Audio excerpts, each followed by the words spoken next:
it's me, Ivy Barksdale Realtor with Guide Realty, coming to you once again with Black history from a personal perspective. Now, last time we talked about some of the jobs that my dad had up until the time that he decided to go into business for himself.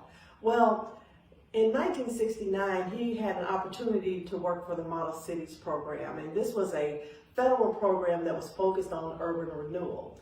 But because at that time he was president of the NAACP, he was the only entry-level employee that was singled out to have to get the approval of the entire commission, city commission, in order to be hired.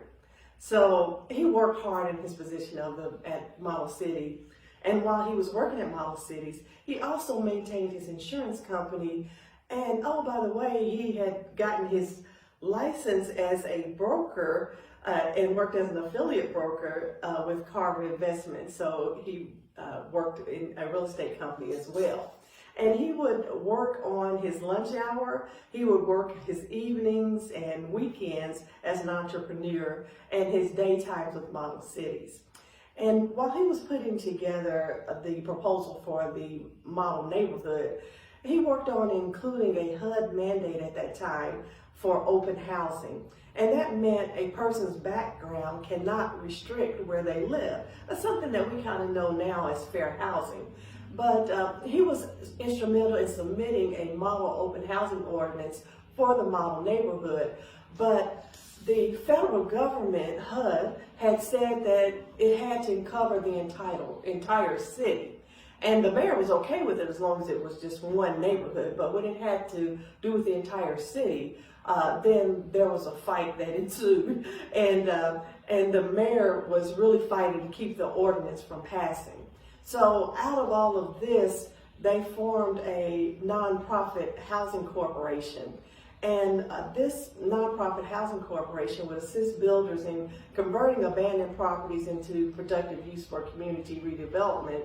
And it also included provisions for funds to repair houses and meet the needs of the elderly. Sounds a lot like what we're calling now as affordable housing initiatives. But James Mapp continued his fight to get the open housing ordinance passed. And fortunately, he got it passed and managed to keep his job due to his employment record and his connection to the NAACP. And that's really when he recognized that being part of a bigger group like that had its benefits in the sense that it gave him someone to fight his battles with.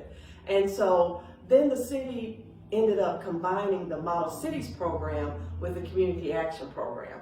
And so although James had poured his all into creating that Model Cities program, they ended up hiring a man from Boston to administer the program. And so this would essentially end his position with Model Cities. Now, he was told by the new person that he could have another job in the city, but he would have to quiet down about those racial matters. So, needless to say, he decided that he was going full-time to his insurance agency and his real estate business. So next time, we're going to talk about what else did he do? What were the other things that his faith moved him in the direction of doing, particularly when it came to the fight for civil rights.